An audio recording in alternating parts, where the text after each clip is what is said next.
Bonjour et bienvenue dans 50 nuances de sport, le podcast qui fait rimer bonheur et sueur. Moi, c'est Rosanne, et ici, je donne la parole à des sportives et sportifs passionnés, aux parcours différents, qui vous partagent leur histoire, leur vision du sport, ou encore une expérience qui les a marqués. Des témoignages passionnants, faits pour vous inspirer. Pour la reprise de 50 nuances de sport, j'ai eu le plaisir d'échanger avec Florence, une femme au parcours personnel, sportif, professionnel assez surprenant. Alors Florence, ou Flo, comme on l'appelle, je la connais depuis quelques années maintenant et vraiment depuis un an, puisqu'elle a été ma coach pour me préparer physiquement aux tests de sélection d'entrée en école pour moi-même devenir coach sportif dans un an. Son métier, elle l'exerce et le transmet avec passion depuis presque 3 ans maintenant. Et si aujourd'hui ça semble être une évidence que ce métier est fait pour elle ou qu'elle est faite pour ce métier, il y a à peine 6 ans, elle était tellement loin de cet univers que personne, et elle en premier, n'aurait pu imaginer ce changement de vie. Elle travaillait alors dans l'hôtellerie, pesait plus de 100 kilos, ne prêtait pas attention à son alimentation et avait totalement banni le mot sport de son vocabulaire. Et puis, du jour au lendemain, une phrase dite par son compagnon de l'époque lui fait l'effet d'un électrochoc. Elle se découvre alors une force incroyable, change radicalement son alimentation, s'inscrit en salle de sport 2 mois plus tard, se passionne pour cet univers et voit du coup sa vie totalement transformée. Le fitness, la course à pied et la musculation rentrent dans sa vie pour ne plus la quitter, et ces changements ayant été tellement bénéfiques pour elle, elle décide de changer de vie, de passer le diplôme de coach sportif pour transmettre ça à un maximum de personnes.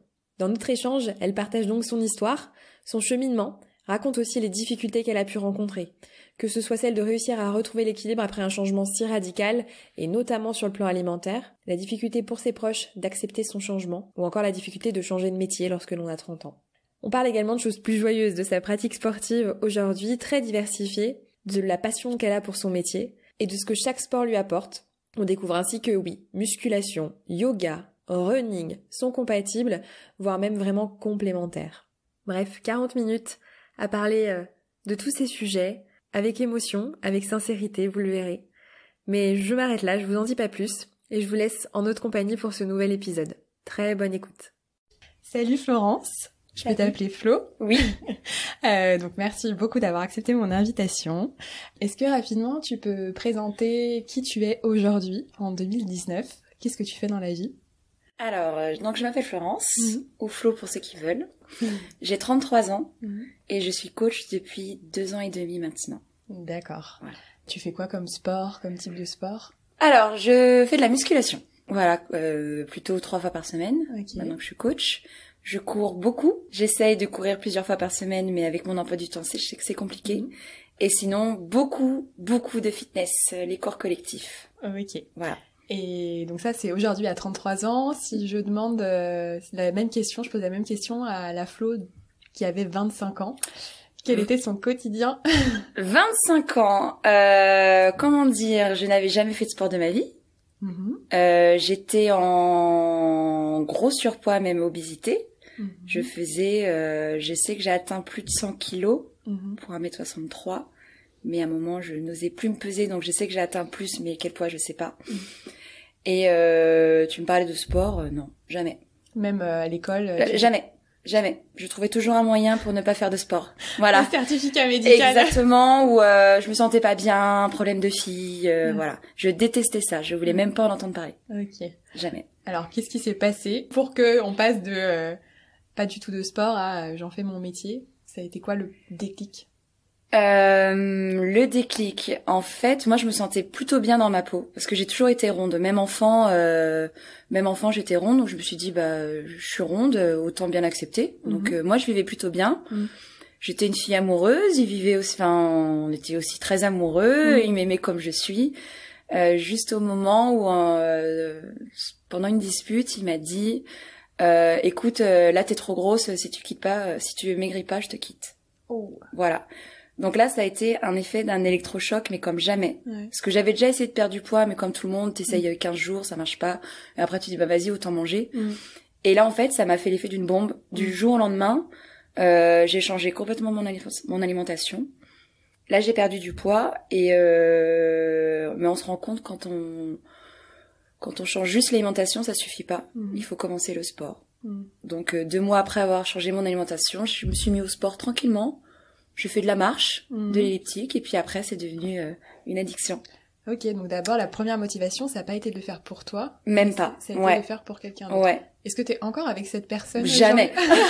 Merci. Non, parce que le message soit clair. Ah oui, ça, ouais, non. Ok, c'est pas une bonne... Mais en toi, ça fait partie de ton histoire et ça a été le déclic en tout cas. Bah maintenant, je le remercie parce que s'il avait pas eu des mots, parce que c'est quand même très violent, ça faisait 4 ans qu'on était ensemble, donc je pense que j'aurais jamais eu ce déclic. Okay. Enfin, c'est bête, mais en fait... quand on est en surpoids, on fait une sorte de déni. En fait, on n'écoute pas les autres. On se dit mais non, c'est pas possible de changer. Je dois rester comme je suis. Sauf faut vraiment que quelqu'un nous appuie sur un point sensible pour vraiment se dire bah non, là, il faut que tu te prennes en main. Okay. Donc moi, je peux que le remercier. Aujourd'hui, c'est finalement positif. Tu faisais quoi comme métier à l'époque? J'étais dans la restauration. J'étais assistante maître d'hôtel. Donc ça veut dire je gérais une équipe en restauration. Voilà. Donc en plus dans la restauration. Donc comment ton quotidien a changé? Qu'est-ce que t'as changé pour passer justement déjà d'un nouveau mode d'alimentation à quelque chose de plus sain? Et comment t'as intégré le sport dans tout ça? T'as commencé par quoi comme sport? Bah du coup, je me suis inscrite dans une salle où là, je connaissais le propriétaire, c'était un ami d'amis, parce que sinon, avant, j'avais jamais le courage de m'inscrire dans une salle de sport. Donc c'était une petite salle de quartier. Et là, du coup, je suis tombée sur une coach. Je lui ai dit, j'aimerais bien perdre du poids. Et elle me dit, faut commencer tranquillement par du cardio. 20 minutes par jour. Donc, c'est ce que j'ai fait. 20 minutes, j'ai commencé à bien transpirer. Et après, je me dis, j'aime plutôt bien. Vas-y, on va continuer. 2-3 fois par semaine. Et au fur et à mesure, il y avait des cours collectifs par vidéo. Donc, j'ai commencé par les cours vidéo. Et j'ai juste adoré, en fait. Parce que c'était un moyen j'étais toute seule dans mon truc, et je pouvais continuer à me challenger et progresser encore plus. Et après, cette salle a fermé du jour au lendemain. Ok. Et j'ai dû m'inscrire dans une autre salle parce que ça faisait vraiment partie de ma vie. Et là, je suis tombée sur des cours avec un coach. Et je m'en souviendrai toute ma vie, c'était un cours de body attack avec une coach. Le premier cours, c'était le body attack. C'était un body attack. Tout s'explique pour ceux qui connaissent Flo. Je crois que c'est ton grand amour, le body attack. Voilà, c'est ça. Quand je dis que le body attack a changé ma vie, c'est vraiment le cas. En fait, je suis tombée sur une salle blindée avec une coach ultra énergique et je me dis, mais c'est quoi ce cours? Et c'était juste énorme, c'était génial. J'ai adoré, tu transpires, il y avait plein de monde. Et voilà, et ça a commencé par là. Et après, j'ai découvert plein de cours et ensuite la muscu. Une histoire d'amour. Et ensuite la muscu. Comment t'es passé, au bout de combien de temps t'es passé à la muscu? Vraiment, je m'en souviens plus exactement, mais en fait, c'est le body pump. Ok. Ceux qui connaissent pas, c'est tous les mouvements de base de musculation. Et je me dis, mais j'aime bien ça. En cours collectif. En cours collectif. Et je me dis, si j'essayais pas toute seule, parce qu'en plus, je commençais à voir mon corps qui se dessine, mais je me dis, on va essayer un peu plus. Et puis après, j'ai regardé autour de moi. Ça avait pas l'air compliqué. Et j'ai commencé toute seule la muscu. Ouais. Et donc dans une salle où est-ce qu'il y avait déjà des femmes qui pratiquaient? Non. Parce que ça c'est un vrai sujet. Ça a été naturel ou ça t'a posé problème au début? Je trouve que c'était quand même compliqué au début parce qu'on est quand même assez timide, on sait pas trop quoi faire. Et puis après moi je suis tombée dans une salle où les gens étaient quand même ultra sympas et ils m'ont bien accueillie. Et comme ils voyaient que j'essayais vraiment de m'entraîner sérieusement, j'ai jamais eu de problème et après du coup ça a été naturel. Mais je comprends et je sais ce que c'est d'être une fille et de ne pas oser venir dans ce monde d'hommes. Et pourquoi, à ton avis, qu'est-ce qui expliquerait ça? Malheureusement, il y a toujours des mecs qui sont là pour draguer, beaucoup de gros lourds, si je peux parler comme ça, et ça c'est compliqué. Et puis peut-être aussi des idées reçues sur parce que finalement on arrive dans une salle de sport, on voit surtout les tapis des femmes et le côté muscu des hommes. Et c'est vrai que pour casser ces idées reçues, il y a du taf. Mais ça commence, je trouve, ça commence et maintenant que je suis coach, je milite vraiment pour que les filles viennent en musculation. Il faut arrêter ce mythe. Les filles doivent faire les cours collectifs et du tapis ou de l'elliptique et les garçons que la musculation. Non, en fait, les cours collectifs sont accessibles aux hommes et la musculation aux femmes. Et plus il y aura des nanas en muscu et moins elles auront peur. Donc j'espère vraiment... Mais tu contribues. Je confirme que tu contribues. Parce qu'effectivement, bah oui, moi j'avais les mêmes soucis de se dire, enfin pas forcément oser aller sur le plateau de muscu, même se dire, mais si j'utilise mal la machine, que je fais mal le mouvement, il y a aussi la crainte de se dire, enfin déjà, si tu fais un squat pas bien positionné, tu peux te faire mal, mais si tu rajoutes de la charge derrière, tu peux te faire très très très très mal. Et c'est d'ailleurs pour ça que du coup je t'avais contacté, c'est que voilà, pour pouvoir faire ce sport en toute sécurité, et puis aussi pouvoir me sentir plus à l'aise. Et c'est vrai qu'on est de plus en plus, enfin on était de plus en plus en tout cas, donc c'est plutôt positif. On y croit. Ouais. Et ensuite il y a eu la course à pied, tout ça. La course à pied, donc t'as fait body attack, t'es tombée amoureuse du body attack, la musculation après par toi-même, et il y a toujours eu la course à pied. Même quand t'étais toujours, ouais. Ah ouais. En fait, je commençais à marcher donc sur le tapis. Marche rapide, 6 km/h. Et au fur et à mesure, moi je trouvais ça addictif, je me dis non, maintenant tu vas essayer de courir de plus en plus longtemps, enfin courir entre guillemets. Marcher vite. Ouais. Voilà, après j'ai augmenté la vitesse et un jour j'ai fait mon premier 10 km sur tapis en fait. Oh, okay, ouais, d'accord. sur tapis et j'ai juste adoré. Ouais. Mais quand j'ai adoré, c'était mon seul moyen je sais pas comment dire, de me libérer. C'était mon petit moment à moi, c'était vraiment la course à pied. Et après c'est devenu encore plus addictif quand j'ai découvert la course en compétition, les 10 km, les semis, après plus tard le marathon. Et là, parce que je me suis rendu compte que je courais plutôt assez vite. Et ça, j'en avais pas conscience. Ouais. Et du coup, de fil en aiguille, j'ai toujours gardé la course à pied. Ok. Donc un changement, on passe de pas du tout de sport à je fais plein de choses différentes. Comment ça s'est passé socialement et personnellement? Alors, je peux dire que ça a été très compliqué, surtout vis-à-vis de ma famille. Ouais. Parce que comme j'ai changé du jour au lendemain, j'ai arrêté tout ce qui était base de sucre ou de gras. Ok. L'alimentation, ça a été radical. Ça a été radical. Vraiment, D'accord. je n'ai fait aucun écart pendant des mois. Ok. Des mois. Et en fait... je viens d'une famille où on aime bien manger, où on se resserre plusieurs fois à table, et quand du coup, je vivais plus chez mes parents déjà à l'époque, heureusement d'ailleurs, mais quand j'arrivais le week-end, moi je me faisais mon assiette, là ça passait pas du tout. On me dit mais Florence, pourquoi tu fais ça? De toute façon t'as toujours été comme ça. Ils ne croyaient absolument pas en mon projet. Par contre j'ai un frère jumeau, et là, j'essaie de pas pleurer, c'est compliqué. Il m'a toujours soutenue depuis le début, et vraiment... c'est vrai que si je l'avais pas eu, ça aurait été compliqué parce que quand personne ne croit en toi, mais quand je te dis personne, c'est compliqué. Mes amis, c'est exactement pareil. D'ailleurs, j'ai perdu presque les 3/4 de mes amis d'enfance, les 3/4 qui n'ont pas accepté que tu changes.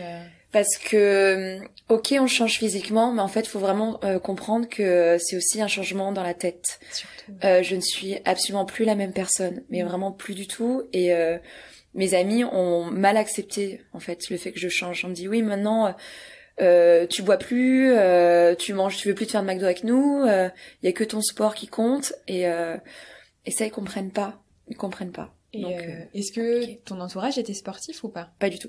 Est-ce qu'il n'y a pas aussi ça? C'est aussi ce que tu renvoyais, ce que eux peut-être n'arrivaient pas à eux-mêmes faire, et finalement ils l'acceptaient pas vis-à-vis de toi parce que eux-mêmes se sentaient pas capables. Là, je pense qu'il y a aussi ça. Ouais. Il y a probablement de ça.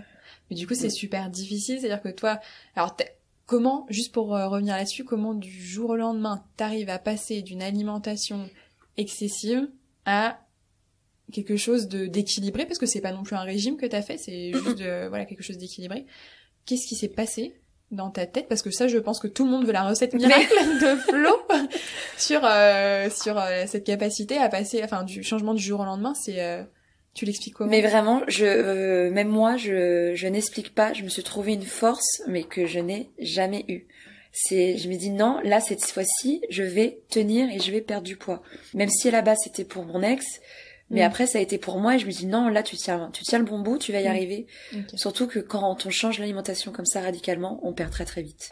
Et est-ce que le risque, parce que le risque aussi, c'est de l'autre côté, de finalement peut-être avoir tendance à vouloir absolument que le poids descende sur la balance, quitte à tendre vers plutôt l'anorexie. T'as su t'arrêter avant? J'ai failli tomber de l'autre côté justement, parce que j'ai perdu beaucoup trop vite. J'ai retiré le sucre, j'ai retiré le gras, mais j'ai aussi je mangeais très peu en fait. Okay.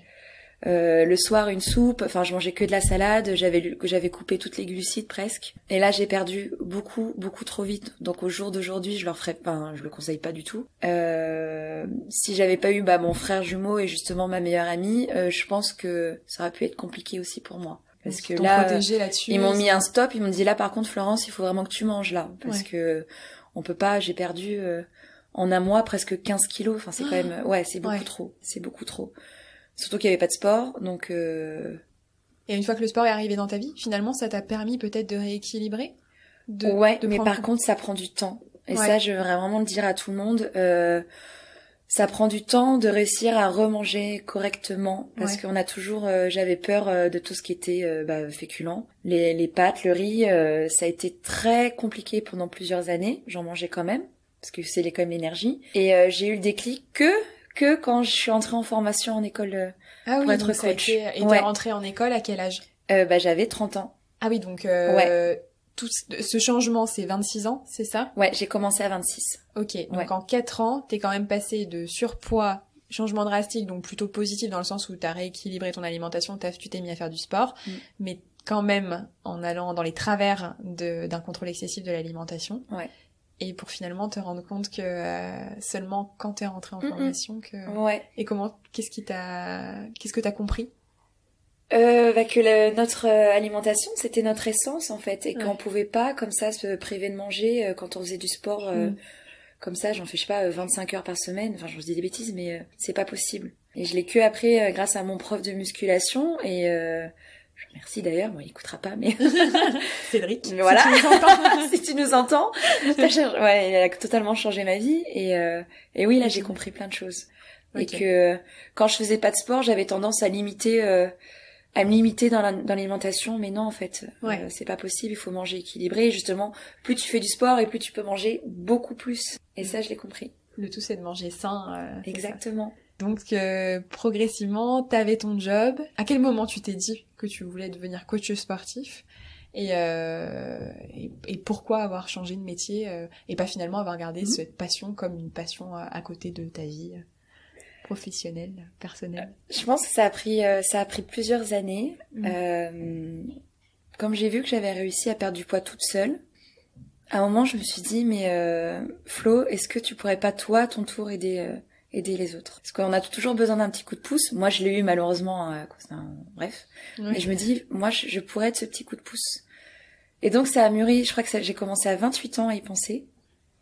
Ça a mûri, je me dis parce que c'est compliqué quand on a un travail, on se dit est-ce que c'est pas juste un coup de tête, on se dit pourquoi pas, mais non. Donc j'ai réfléchi plusieurs temps. Après il y avait différentes méthodes. Comme j'adorais les cours collectifs, il y avait un diplôme qui s'appelle le CQP. On peut le passer et en même temps on garde son activité professionnelle. Je me dis peut-être que sinon tu pourrais le passer. Et je me dis mais non, en fait, toi qu'est-ce que tu veux faire? Moi je veux vraiment être coach sportif.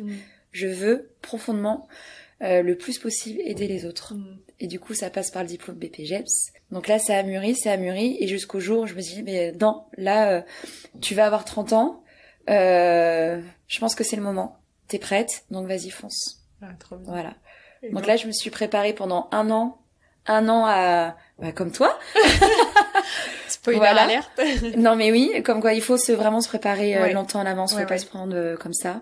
Un an à l'avance pour être prêt pour les tests. Ouais, des tests d'entrée. Voilà. Parce que moi j'avais regardé les écoles à peu près, il y en avait qu'une qui me correspondait, c'était la meilleure. On peut le dire s'il est MF. Et comme j'avais qu'un choix, je me suis dit je vais être la meilleure partout. Donc que ce soit en cours co ou en musculation. Donc je me suis entraînée mais comme jamais pour avoir un niveau bien plus haut que les tests de sélection. Et donc du coup, t'as été sélectionnée. Et donc le BPGEPS, donc pour expliquer, ça nécessite quand même vraiment de quitter son emploi parce que c'est une formation en 35 heures, dont 15 heures en alternance dans une salle de sport. C'est ça. Donc là, t'as commencé à goûter à ce que c'est que d'être de l'autre côté de la salle, d'être sur l'estrade. Qu'est-ce que t'as ressenti? En fait, dès le début, je me suis dit, je suis, c'est ce que j'ai toujours voulu faire. Ah ouais. Je suis à ma place, c'est ce que j'adore, un sourire permanent, et je me dis, mais comment t'as pu ne pas le faire avant? en Ouais. fait. Mais je pense que Oui, bah c'est chacun son histoire. voilà, et- on n'est pas prêt et là c'était le bon moment et en tout cas je ne doute pas une seconde, je Ouais. sais que je suis faite pour ce métier. C'est Ça, ça. c'est une Oui, certitude. puis c'est une certitude, ça y a pas. Ça, on est nombreux à en témoigner, ça, c'est Trop sûr. clair. Et donc, qu'est-ce que aujourd'hui dans les personnes que t'accompagnes, parce que du coup tu fais plusieurs choses aujourd'hui. Tu fais beaucoup de cours collectifs, donnes maintenant pas mal de body attack, entre autres. Et à côté de ça, tu fais du coaching, du coup, plus privé, donc vraiment pour des personnes seules. Mhm. Qu'est-ce que tu aimes dans ces différents aspects de ton métier? Qu'est-ce que tu préfères et quels sont les messages que tu veux faire passer? C'est vrai que on a différentes casquettes. Je trouve les cours collectifs, c'est un peu c'est la folie. On est tous contents d'être ensemble. On passe un merveilleux moment. Je suis là pour motiver tout le monde. Mais après, ce qui fait que j'adore encore plus mon métier, c'est quand ça se passe en one-to-one avec mes petits poulains, comme je les appelle, qui ont besoin de moi à la base, que j'accompagne, que j'aide au maximum, que je motive. Et après, la plus belle, là, ça va être compliqué. Voilà.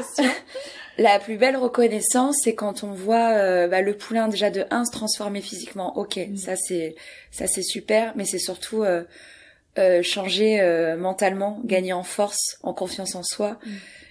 Et ça n'a pas de prix en fait. Et ça... dans les personnes que t'accompagnes, les objectifs ils viennent avec quel type d'objectifs justement? Perte de poids aussi ou t'as de tout? J'ai de tout. Le plus que d'ailleurs là je suis à 100%, c'est prise de masse musculaire. Ok. Voilà. D'accord. À mon grand désespoir, et c'est vraiment quelque chose qui m'affecte beaucoup. Ouais.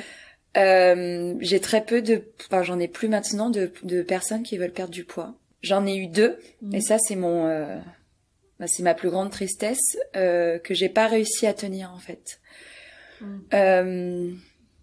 Parce qu'à la base, je voulais vraiment aider les gens à perdre du poids. C'était ma plus grande conviction. Et quand j'ai quelqu'un qui vient vers moi, qui me dit vraiment Florence, est-ce que tu peux m'aider? Je me sens pas bien. Je dis ok, moi je suis là pour toi. Mais on se rend compte que eux n'ont pas encore eu le déclic. Ouais. Je peux faire des super séances. J'accompagne 7 jours sur 7 presque s'il le faut. S'il le faut par message ou par appel, mais ça suffit pas. Ouais. Et donc je les ai gardés quelques mois et et à un moment il me dit maintenant écoute Florence on arrête. Et moi je le prends comme un échec parce que du coup la personne n'a pas perdu du poids voire a repris, en a pris encore plus et se sent toujours mal dans sa peau. Donc ça peut être compliqué. Ouais, c'est surtout pour le côté psychologique. Je me souviens lors de notre première séance, quand je t'avais fait part du fait que moi aussi je voulais faire ce métier, t'avais dit que ce métier-là c'était beaucoup de psychologique, que t'es le psy quasiment de tes coachés. Et est-ce que finalement la motivation de la perte de poids, c'est la motivation qu'on transmet, c'est ce qui se ressent sur le moment, mais c'est peut-être bien souvent bien plus profond. Exactement. Et c'est là où effectivement le coach sportif est peut-être limité. Ouais, c'est pour ça, moi je pense. J'ai un rêve ultime, j'aimerais bien, je sais pas, créer une structure où je puisse vraiment encadrer, parce que moi de mon côté, avec une séance par semaine, c'est compliqué d'avoir un vrai suivi avec quelqu'un pour aider, parce que il faut avoir le côté psychologique, il faut quelqu'un voit plutôt soit un psychologue ou quelque chose comme ça, il faut que la personne voit un nutritionniste et le coach. En fait, ces 3 personnes peuvent aider une personne, peuvent aider la personne à perdre du poids. Ouais. Et toute seule, moi j'ai pas réussi. Donc c'est compliqué. Ouais, mais c'est pas un échec, c'est probablement que la personne oui, c'est ça, c'est la motivation de la perte de poids, c'est la partie émerger de l'iceberg. Exactement. Et tout ce qu'il y a derrière pour pouvoir accepter, comme tu le disais en début, ça remet beaucoup de choses en question. Toi, ça a remis en question ta vie personnelle, ta vie familiale, et puis ta vie professionnelle aussi. Ouais. Mais aucun regret. Mais non, mais jamais, jamais. Je vis un bonheur de chaque instant, j'ai aucun problème je me réveille à 5 heures du matin, c'est un bonheur, même si je me couche à 1h ou minuit, mais c'est un bonheur. Parce que je sais que le matin, il y a mes petits poulains qui m'attendent. Le soir, j'ai mes cours collectifs. Enfin, c'est un bonheur. Alors tu parles là de sommeil et de minuit 5h du mat. Alors c'est bien, ça me fait une transition toute faite pour la partie que je voulais aborder aussi avec toi, ton hygiène de vie. Parce que dormir 5 heures, je suis pas sûre que ce soit l'idéal. Mais cela étant dit, ça fait du coup combien de temps que tu fais du sport? Ça va faire 4-7 ans. Ouais, 7 ans. c'est ça, ouais. Et tu n'as jamais été blessée ou tu n'as jamais eu de grosses blessures. Est-ce que tu peux nous, surtout avec la perte de poids en plus qui a été quand même assez rapide, t'expliquais, quel est ton secret?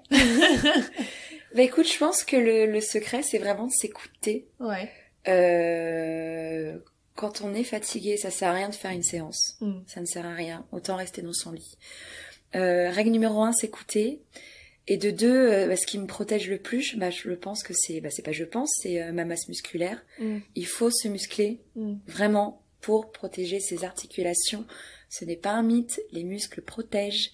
Donc plus vous avez de la masse musculaire, moins vous évitez les blessures. Plus vous évitez les blessures, c'est mieux.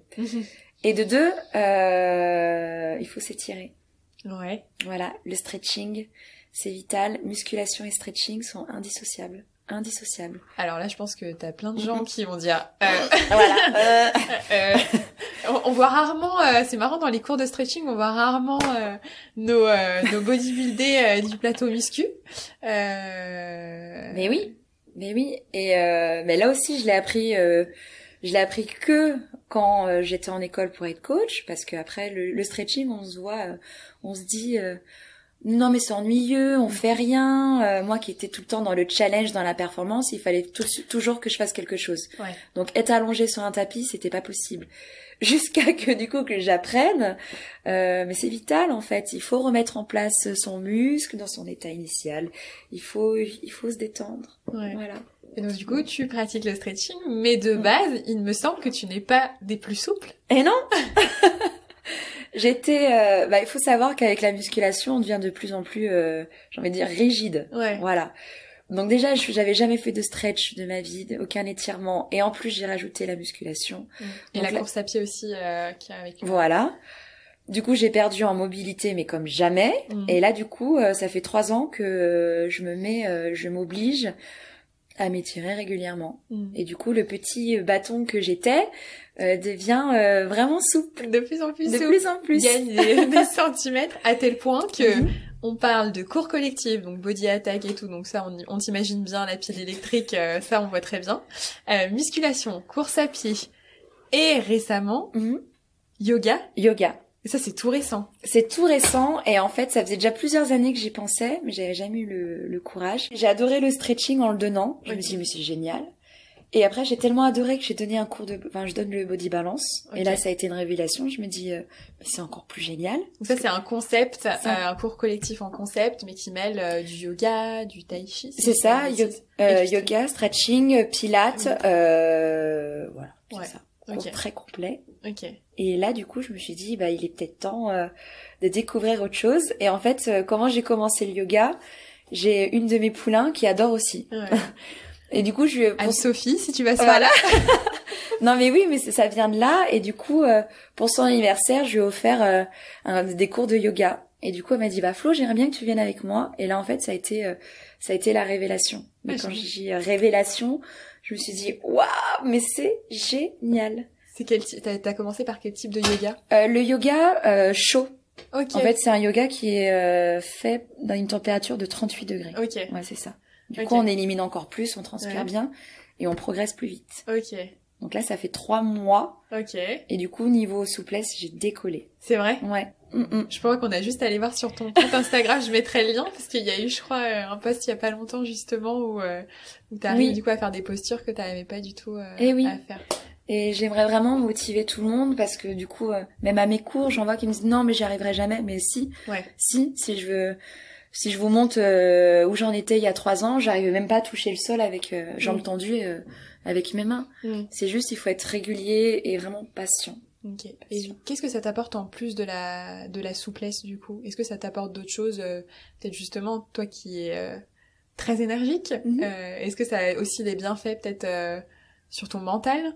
Oui, bah c'est le moment où en fait on est totalement déconnecté du monde. Faut savoir, pendant 1 heure et demie, voire 2 heures, on ne pense à rien du tout. Et en fait, ça apporte un bien-être, mais comme je peux même pas vous expliquer. Vous pensez juste à vous et rien qu'à vous.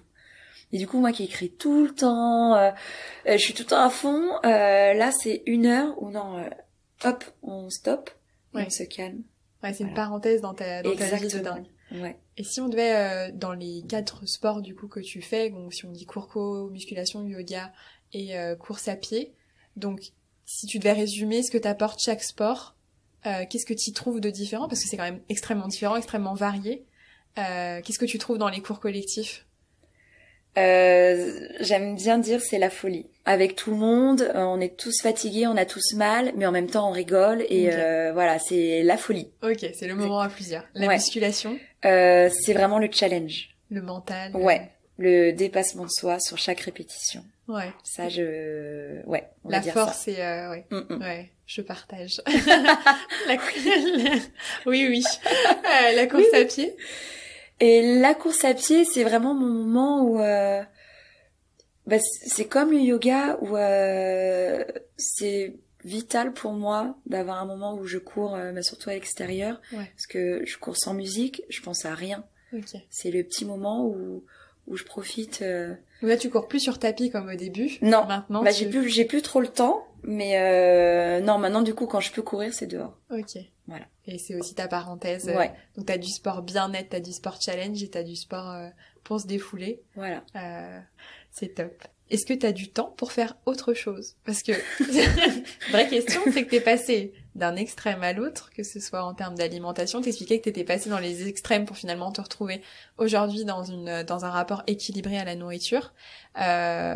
Aujourd'hui, ton emploi du temps me semble particulièrement chargé, avec des heures, beaucoup de pratique et beaucoup de travail. T'as trouvé ton équilibre? Ou est-ce qu'on n'est pas aussi peut-être dans beaucoup et J'en fais beaucoup, mais ça fait vraiment partie de moi et de justement mon équilibre. Okay. Je travaille presque 6 jours sur 7. Oui, c'est ça. Je m'accorde vraiment un jour où il y a plus de sport. Rien. C'est à chaque fois je dis c'est ma journée fille où j'essaye de ne pas m'habiller en tenue de sport. Mais pour moi, c'est mon équilibre. C'est ta vie. Voilà. Beaucoup, surtout des amis me disent oui, mais tu sors pas. Ok, mais en fait, j'ai aucun plaisir à sortir. Moi, aller prendre des verres, se mettre mid-up jusqu'à 5 heures du matin, ça ne m'intéresse plus. Enfin, je l'ai fait quand j'avais 20 ans, mais maintenant j'en ai 33. Tout ça, ça ne me manque absolument pas, en fait. Et donc un samedi soir, si je te propose de sortir, aller boire un verre jusqu'à 5 heures du mat, ou une bonne soirée Netflix avec le plaid et une tisane à 21h, qu'est-ce que tu choisis? Je prends la soirée. Non, mais vraiment, quand il le faut, par contre, c'est ça. Je sais qu'au début, là j'étais dans l'extrême, quand avec mes amis me demandaient de sortir, je disais non, par exemple j'ai une course. Tous les dimanches matin on a une course. Donc du coup le samedi soir est souvent sacrifié. Mais maintenant, j'arrive à prendre du temps et j'essaye quand même de faire plaisir à mes proches et d'arrêter de rester dans mon monde de sport. Okay. J'essaye d'en sortir. Voilà, d'en sortir un petit peu. Ouais, toi t'as besoin d'être... Voilà. Ce rythme-là te convient aujourd'hui. Il me convient tout à fait. C'est le principal. Et en plus ça s'entend, je pense, parce qu'on sent le grand sourire, le grand sourire derrière. On va passer à une petite rubrique qui s'appelle la rubrique des questions tac au tac. Donc le principe, c'est que je te pose là c'est 4 questions et que tu me répondes le plus rapidement possible. Enfin, c'est la première chose qui te vient à l'esprit. Tu peux revenir dessus, il y a pas de souci.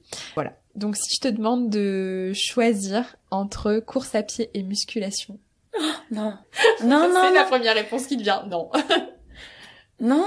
Non, c'est pas possible. C'est pas possible. C'est pas possible. Pendant un mois, on va dealer. Est-ce que pendant un mois, si pour le prochain mois, je te donne le challenge de ne faire soit que de la course à pied, soit que de la musculation. Muscu. Pourquoi?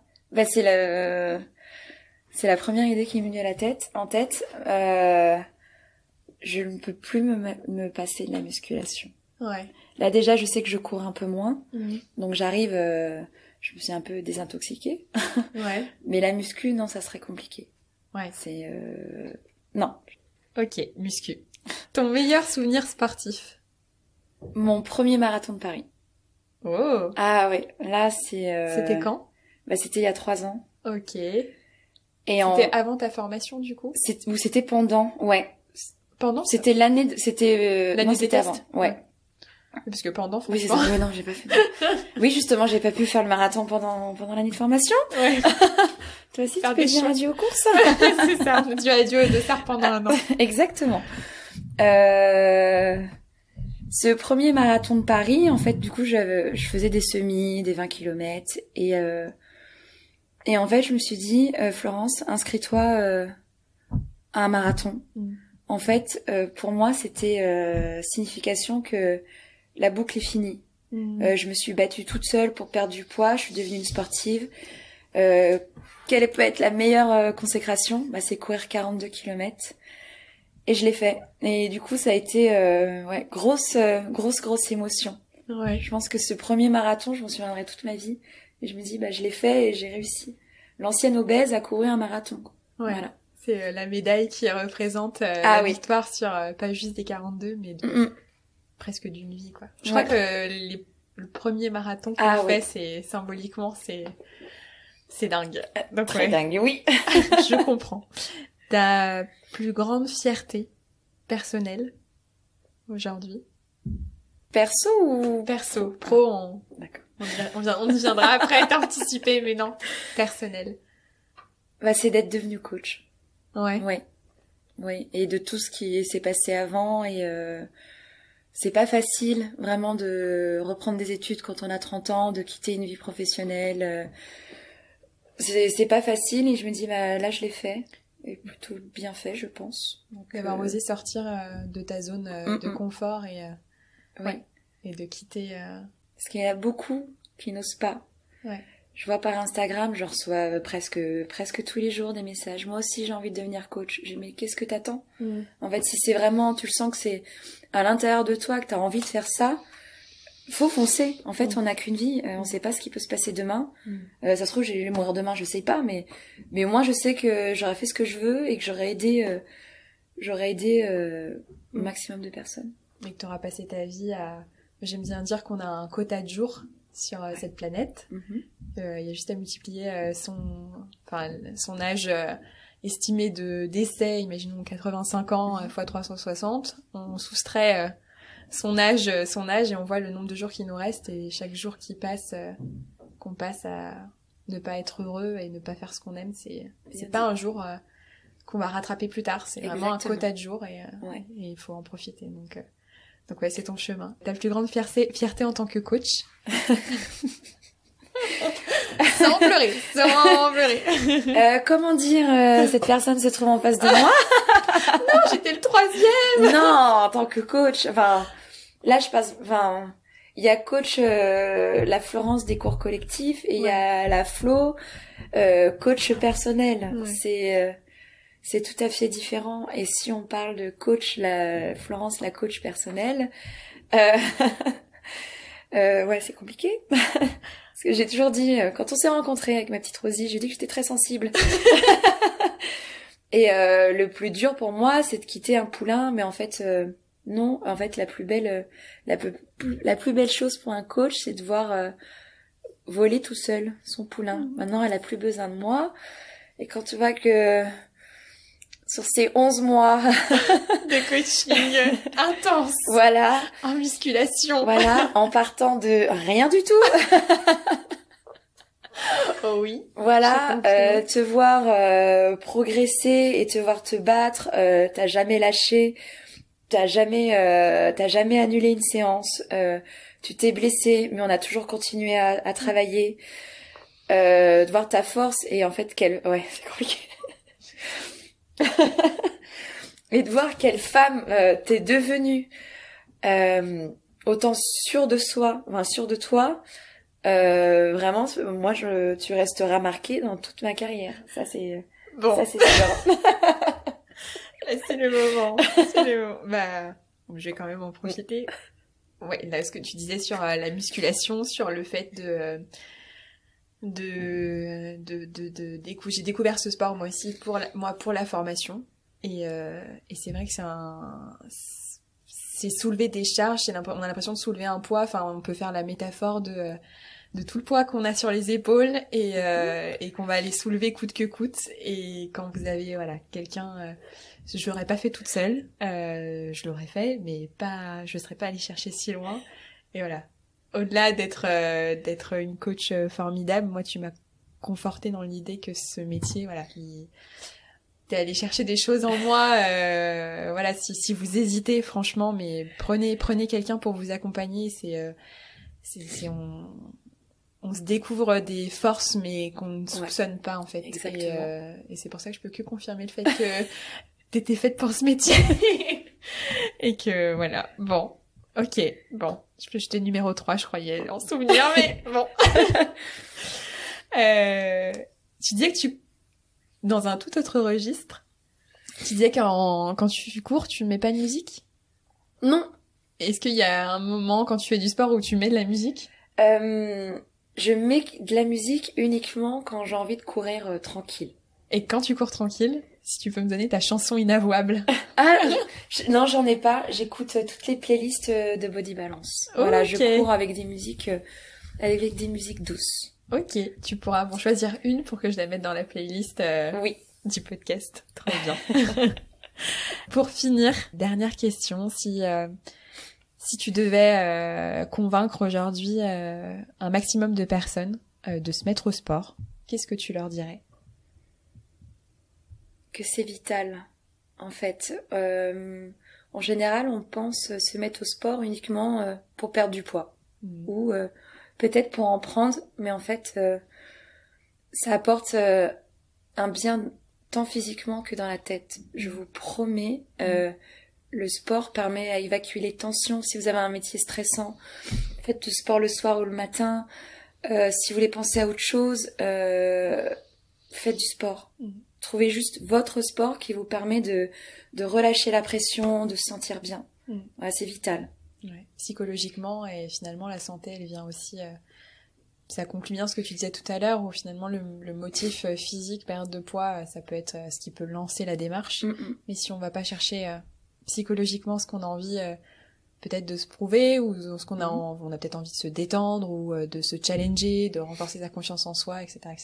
Quand on a touché ça, en fait après c'est bon, enfin la perte de poids elle se fait naturellement, elle est la conséquence et elle est pas l'objectif. Exactement. Bah écoute, je te remercie. Est-ce que tu as quelque chose à ajouter pour terminer ou quelque chose qu'on n'aurait pas abordé et que tu aimerais Merci Marosie. Bah merci à toi. Et merci pour tout. Vraiment faites du sport et trouvez votre sport. Ouais. Pas le sport qui est à la mode, votre sport. Ouais, c'est tout. Ça c'est très important. Ouais. Il faut tester. Il faut tout tester. Il faut tout tester. Mais oui. C'est ça. Voilà. Bah écoute, merci beaucoup. Merci. Et puis à bientôt. Ciao. J'espère que l'épisode vous a plu. Si c'est le cas, n'hésitez pas à le partager autour de vous et à le noter sur Apple Podcast avec 5 étoiles, même pourquoi pas à laisser un avis. J'en profite pour remercier une nouvelle fois Flo pour cet échange et m'adresser directement à elle, à toi Flo, du fond du cœur. Je te remercie une nouvelle fois pour tout ce que tu m'as apporté durant cette année. Tu sais déjà tout, mais je pouvais pas finir cet épisode sans te remercier, encore une fois. Merci à vous d'avoir écouté l'épisode jusqu'au bout et je vous dis à bientôt, en décembre, pour un nouvel épisode. À très vite.